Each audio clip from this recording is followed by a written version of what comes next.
नमस्ते, वेलकम। स्वागत है आप सभी लोगों का बायजूस एग्जाम प्रेप चैनल पर।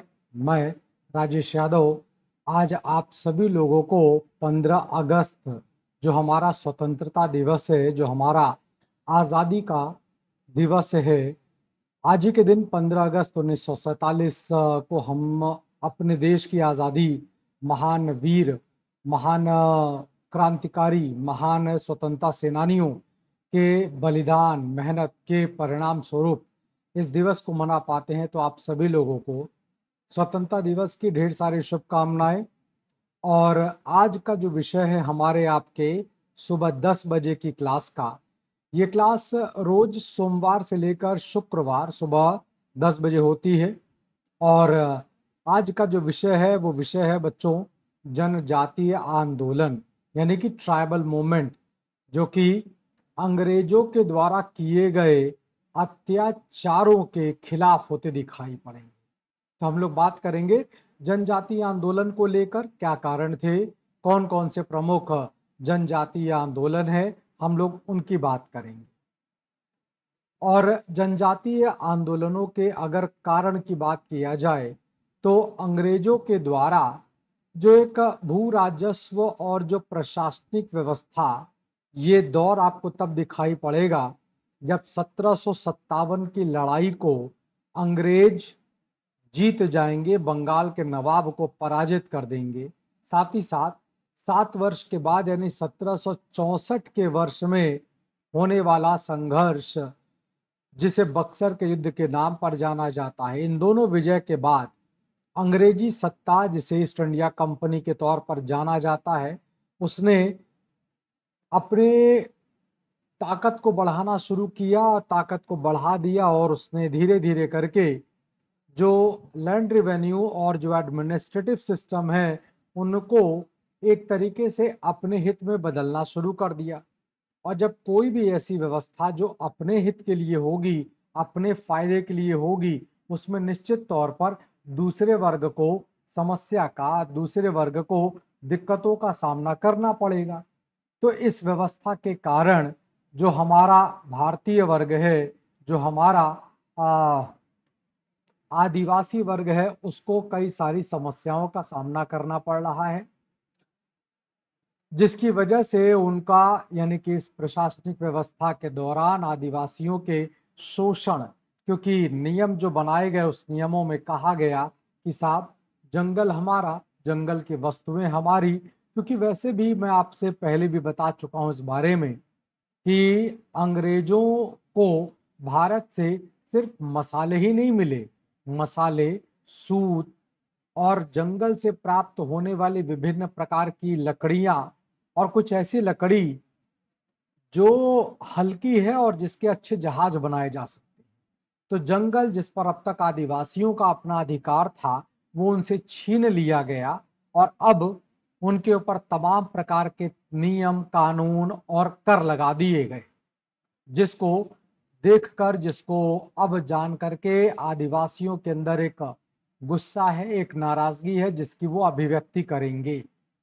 जमींदारों और बिचौलियों के द्वारा, चूंकि अंग्रेजों ने इस प्रशासनिक व्यवस्था को सीधे अपने हाथों में नहीं रखा, इस वजह से आप देखेंगे तो जमींदार और जो बिचौलिया, जो महाजन जैसा वर्ग आपको दिखाई पड़ता है, वो अंग्रेजों का साथ देता है। और उनके वजह से भी आदिवासियों को तमाम अलग अलग प्रकार का, सबसे बड़ी समस्या तो उनके कर को लेकर है, साथ ही साथ उनका जो अपना एक पुराना कल्चर, पुराना जो एक संस्कृति है, उस संस्कृति को न मानना, न स्वीकार करना, बल्कि उसको उपहास करना, उसका एक तरह से उसे गलत तरीके से उसका इंटरप्रिटेशन करना, और इन सारी चीजों को लेकर ये आदिवासी नाराज होते दिखाई पड़ रहे हैं। आदिवासियों का जंगल के साथ एक बहुत पुराना, अगर मैं इस उदाहरण को लेकर चलूं तो साहब पाषाण काल, जो स्टोन एज है, पाषाण काल से अगर देखते हैं तो आदिवासियों का जंगल के साथ बहुत गहरा संबंध है। वो उनका घर है, वो उनका एक प्रकार से मातृभूमि है, और मातृभूमि के साथ गहरा संबंध तो हो ही जाता है। और ब्रिटिश सरकार के द्वारा लाया गया जो कानून, जिस जंगल नीति की अगर बात करें तो उससे आदिवासियों के जो संबंध हैं वो संबंध खत्म हो जाते हैं, क्योंकि अब तो जंगलों पर सीधा अधिकार कंपनी का, ईस्ट इंडिया कंपनी का, ब्रिटिश सरकार का हो जाता है। तो वो जो एक प्यार था, एक मोहब्बत था अपनी जमीन को लेकर, वो कहीं ना कहीं खत्म होता दिखाई पड़ेगा। और जैसे जैसे ये खत्म होगा वैसे वैसे आम हमारा जनजातीय वर्ग का जो व्यक्ति है वो नाराज होता दिखाई पड़ेगा। आदिवासी क्षेत्रों में चूंकि अंग्रेज जब भारत में प्रवेश करते हैं तो शुरू में तो उन्होंने धार्मिक गतिविधियों को अलग रखा, लेकिन जैसे जैसे उनकी सत्ता आगे बढ़ती है वैसे वैसे वो इन धार्मिक गतिविधियों को, जिसमें ईसाई मिशनरीज का आ जाना, ईसाई मिशनरीज का इन आदिवासी क्षेत्रों में चले जाना और वहां पर जाकर उनका जो अपना प्राचीन पुरातन धर्म है उससे एक नए धर्म में परिवर्तन। साथ ही साथ जिस समाज सुधार की और शिक्षा की बात करें तो वो एक तरीके से वो ठीक है कि समाज सुधार वास्तविक तौर पर काफी हद तक किए गए, लेकिन जब इसको शुरुआत दौर में प्रारंभिक तौर पर रखा गया, देखा गया, तो ये धार्मिक सुधार, ये सामाजिक सुधार और शिक्षा का प्रचार, ये सब अंग्रेजों के पक्ष का दिखाई पड़ता है। और इसकी वजह से आदिवासी क्षेत्र में नाराजगी, अगर आज भी देखिए, मैं इस बात को आज के दौर पर देखता हूं, तो आप आजकल एक मणिपुर नाम का एक राज्य है जहां पर मैतेई और कुकी साम्राज्य के कुकी आदिवासी के जो लोग हैं उनमें आपस में लड़ाई हो रही है। ये कुकी और ये जो मैतेई हैं, जिनमें हिंदू और ईसाई देखा जा रहा है, कुकी अधिकांश तौर पर जो आपके ईसाई हैं ये प्रारंभिक तौर पर ईसाई नहीं है। ये अंग्रेजों के बाद, अंग्रेजों के नॉर्थ ईस्ट में जाने के बाद उनके धर्म परिवर्तन, जो हम लोग जिस कारण को देख रहे हैं, ये कारण एक बहुत बड़ा बनने वाला है आने वाले समय में। पहले तो अंग्रेजों के खिलाफ और आगे चलकर उसके कई सारी अपनी दिक्कतें दिखाई पड़ती हैं। पुलिस और जो छोटे कर्मचारी हैं उनके द्वारा इन जंगलों में जाना, जंगल के रहने वाले इन मासूम भोले भाले आदिवासियों के साथ जोर जबरदस्ती, उनके जमीन पर कब्जा, उनके एक तरीके से देखा जाए तो उनके ऊपर अत्याचार, शोषण, जबरन वसूली। यहाँ पर अत्याचार और शोषण की अगर बात करें तो अत्याचार और शोषण तो साहब शारीरिक तौर पर भी किया जा रहा है। और मैं एक उदाहरण से अगर आपको बताना चाहूँ तो अभी साल सवा साल पहले की बात है, एक फिल्म देखने को मिली जिसका नाम था RRR, और जिसका एक गाना नाटू नाटू करके है, जिसे बहुत बड़ा अंतर्राष्ट्रीय पुरस्कार मिल गया। अगर उसमें आप एक सीन याद कर पा रहे होंगे तो एक बच्ची है जो कि एक अंग्रेज अधिकारी की पत्नी के हाथों में वो होता नहीं कलाकारी, मेहंदी लगाना, और फिर आप देखोगे कि वो उस बच्ची को अपने साथ लेकर चले जाते हैं।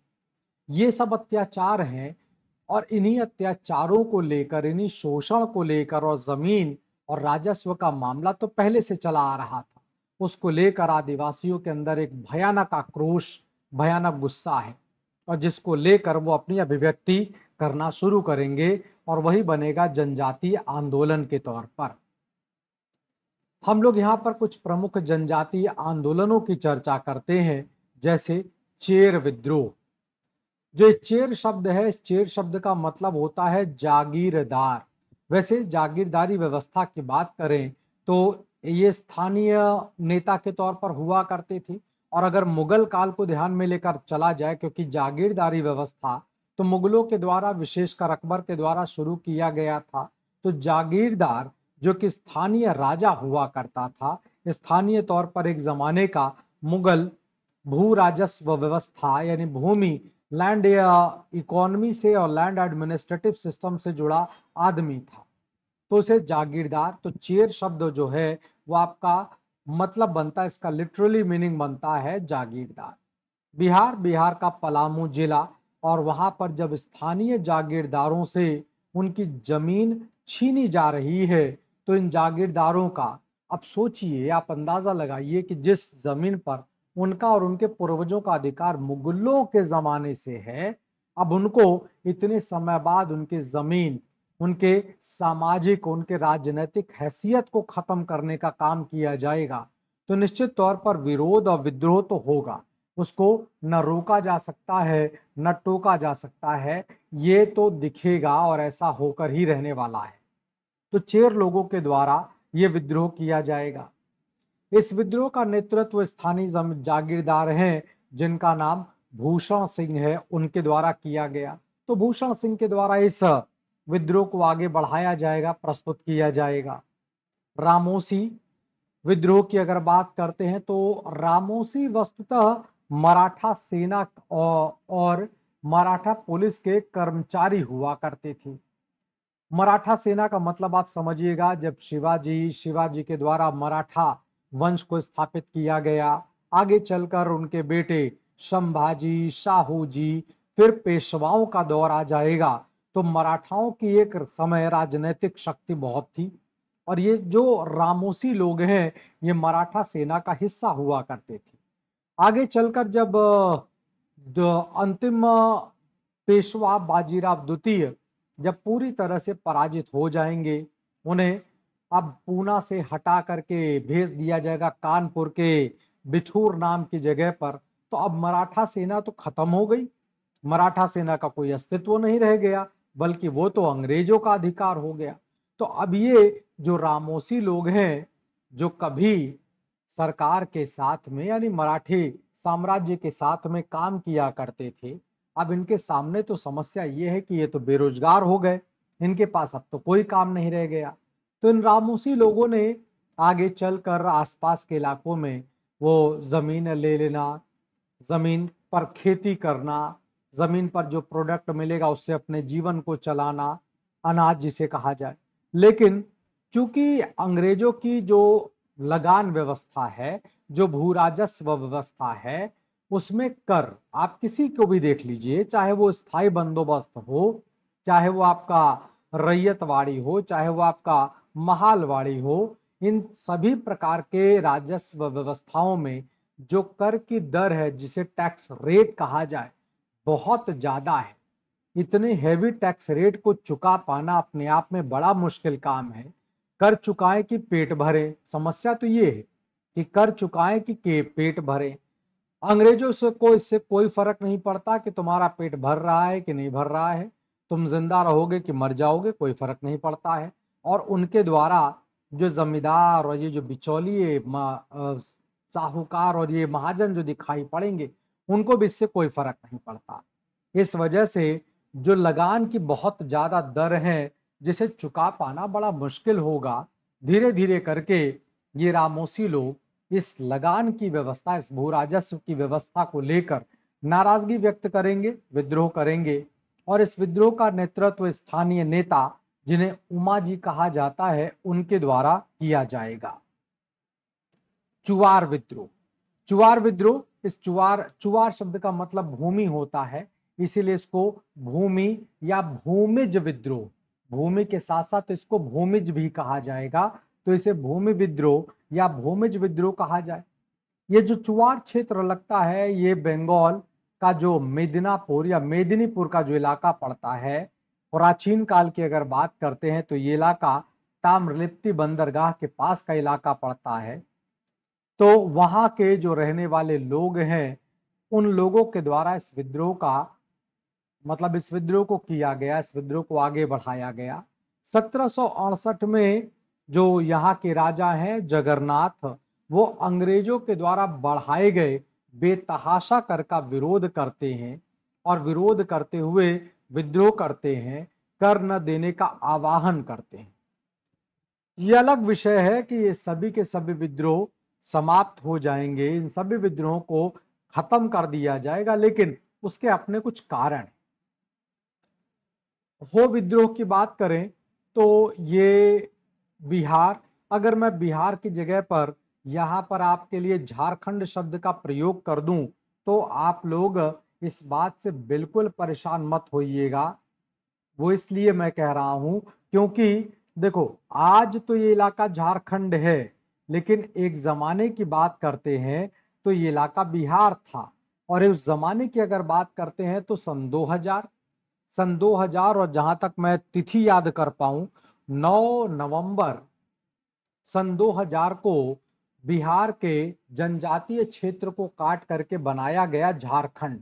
लेकिन उससे पहले तो बिहार था ही ये, यानी जब ये विद्रोह हो रहा है तब तो वैसे तो देखा जाए तो ये बिहार भी नहीं, तब तो बंगाल हो जाएगा। तो आपको अगर कहीं बिहार लिखा मिले मत परेशान होइए, झारखंड लिखा मिले मत परेशान होइए, ठीक है ना। तो ये आपको विद्रोह दिखाई पड़ेगा। वर्तमान झारखंड का जो छोटा नागपुर का इलाका पड़ता है वहां पर आप देखेंगे इस विद्रोह को किया गया, वहां के आदिवासियों के द्वारा किया गया विद्रोह। अंग्रेजों और जो जमींदार हैं जो कि भू राजस्व को लेकर, जो लैंड रेवेन्यू सिस्टम है जिसमें बहुत ज्यादा कमियां हैं। कमी तो सबसे बड़ी है कि कर बढ़ा हुआ है, इतना बढ़ा हुआ कर कहां से दिया जाए। और अब तक तो अगर आप देखोगे तो स्थायी बंदोबस्त जैसा व्यवस्था चलता हुआ आपको दिखाई पड़ेगा, तो इतना बढ़ा हुआ कर दे पाना बड़ा मुश्किल है। भील विद्रोह ये मराठा राज्य के, अगर बात करें मराठा राज्य के पतन के बाद आप देखेंगे जब अंग्रेजों के द्वारा मराठा राज्य पर अधिकार कर लिया गया, तो जो खानदेश का इलाका पड़ता है ये महाराष्ट्र का थोड़ा निचला इलाका आपको दिखाई पड़ेगा। तो खानदेश भी चला गया अंग्रेजों के अधिकार में, क्योंकि पूरा का पूरा महाराष्ट्र चला गया उनके अधिकार में। ये जो भील है ये आमतौर पर खानदेश के रहने वाले आदिवासी, और ये अपना विरोध और अपना विद्रोह करते हैं। विद्रोह और विरोध का जो कारण बनेगा, ये कारण वही भू राजस्व की व्यवस्था है, यानी खेती को लेकर, खेती किसानी को लेकर, टैक्स को लेकर, इस पूरे मामले को लेकर ये सभी के सभी अंग्रेजी सरकार का विरोध करते हैं। विरोध न करते अगर अंग्रेजों ने राजस्व यानी रेवेन्यू सिस्टम को एक ऐसे तरीके से तैयार किया होता, एक ऐसे तरीके से बनाया होता जिसमें अगर देखा जाए तो वो तरीका ऐसा बनता जिसमें जियो और जीनो दो का कॉन्सेप्ट रहा होता, लेकिन वो तो हुआ ही नहीं। इस विद्रोह की अगर बात करें तो आप देखेंगे विद्रोह अलग अलग समय पर, एक लंबा विद्रोह है, एक लंबे समय तक चलने वाला विद्रोह है। अलग अलग समय पर इस विद्रोह का नेतृत्व अलग अलग लोगों के द्वारा किया गया। 1820 की बात करेंगे तो इस विद्रोह का नेतृत्व 1820 के दौर में दशरथ के द्वारा किया गया। 1822 इसे हीरिया के द्वारा किया गया। 1825 में इस विद्रोह का नेतृत्व सेवरम के द्वारा किया गया। 1825 के बाद आप देखेंगे तो एक लंबे समय तक ये विद्रोह आपको थोड़ा रुका दिखाई पड़ेगा, लेकिन 1857 के क्रांति के दौरान आप देखिएगा, उसके बाद के दौर में देखिएगा तो इस विद्रोह को भागोजी और काजल के द्वारा नेतृत्व दिया गया। मैं भी कुछ देर पहले आपसे कह रहा था ये विद्रोह होंगे, लेकिन इन विद्रोहों को अंग्रेजी सरकार की सेना के द्वारा, अंग्रेजी सरकार के द्वारा दबा दिया जाएगा, समाप्त कर दिया जाएगा, कुचल दिया जाएगा। लेकिन एक बात मैं और बता दूं, ये होने वाले आदिवासी विद्रोह ठीक है अभी कभी हो करते हैं, कभी मुंडा करते हैं, कभी संथाल करते हैं, कभी आपके चेर लोग करते हैं, कभी कुछ और लोग करते हैं।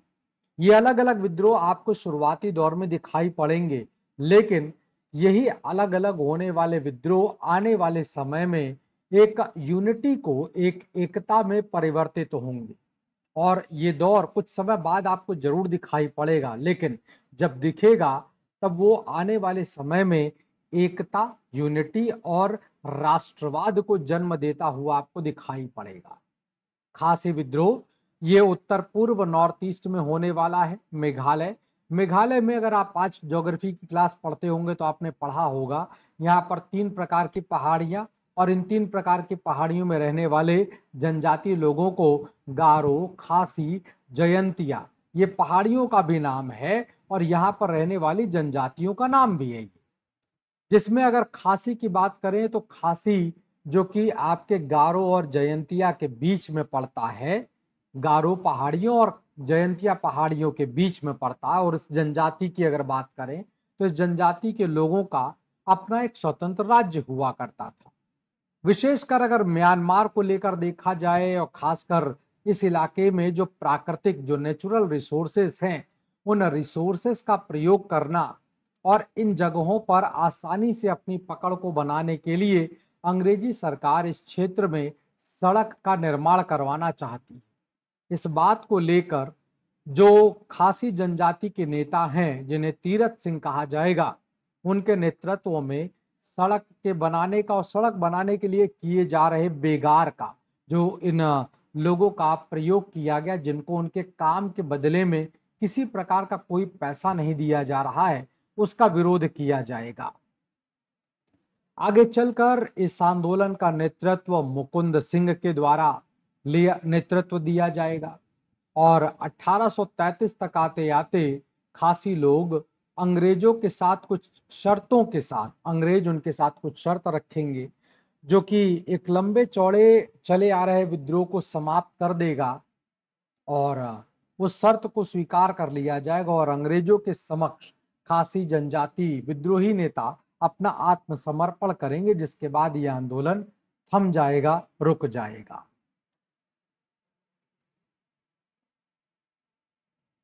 चलिए, तो आज की क्लास को हम लोग यहीं तक रखते हैं और अगर हम लोग अपने कुछ विशेष गिव अवे की बात करें तो हमारे विशेषज्ञ संकाय के द्वारा लाइव क्लास ली जाती हैं बायजूस एग्जाम प्रेप में।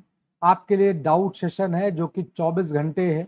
आप जब भी पढ़ रहे हैं, आपको कोई डाउट है किसी फैक्ट को लेकर, किसी सवाल को लेकर, आप तुरंत डाउट को भेज सकते हैं और एज सून एज पॉसिबल आपके उस क्वेश्चन का आंसर कर दिया जाएगा। Workbook, study notes, PDF, previous year questions, ये सब कुछ आपको उपलब्ध कराए जाएंगे।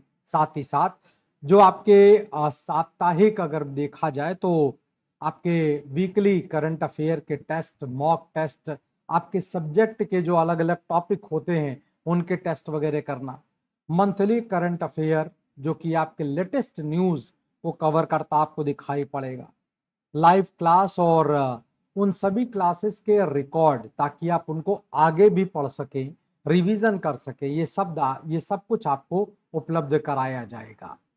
साथ ही साथ आप नीचे एक नंबर देख रहे हैं, ये हम लोगों का काउंसलिंग का नंबर है 9650052904। जो हमारे करंट कोर्सेज फिलहाल चल रहे हैं, अगर हम लोग उनकी बात करें तो complete course for UP PCS की अगर बात करते हैं 2024, जो कि बैच 10th होगा, ये इस बैच में जो एडमिशन है वो 12 अगस्त से शुरू होंगे और इस बैच 10 में मिलने वाली जो फैसिलिटीज हैं, आपको 500 से भी ज़्यादा लाइव क्लासेस हैं, रिकॉर्डेड लेक्चर आपको दिए जाएंगे, आपको जो क्लास का स्टडी नोट्स होता है वो जो आपको ई फॉर्म में दिया जाएगा, मतलब आपके पास वो इलेक्ट्रॉनिक फॉर्म में होगा। साथ ही साथ प्रैक्टिस क्विज होंगे, 50 से भी ज़्यादा आपके लिए मॉक टेस्ट होंगे। तो अगर आपने इस कोर्स को नहीं ज्वाइन किया है तो फटाफट आप इसको ज्वाइन कर लें, अपने आप को इनरोल कर लें।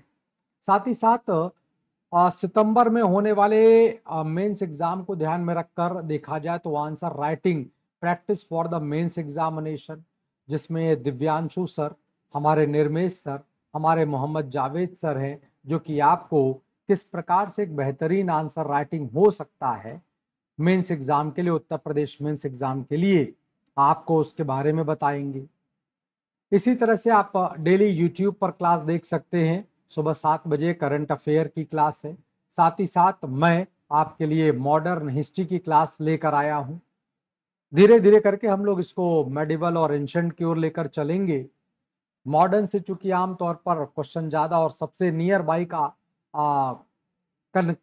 होता है, कनेक्टिविटी बन जाती है। मेंस एग्जाम किस प्रकार से निबंध लिखा जाए, हमारे प्रवीण सर, सीसैट के लिए आपके लिए रोज क्लास होती हैं। इसी तरह से साइंस और इसी तरह से आपके जो इम्पोर्टेंट टॉपिक हो सकते हैं उसके लिए, ज्योग्राफी, इन्वायरमेंट और इकोलॉजी के लिए आपकी अलग अलग क्लास होती हैं।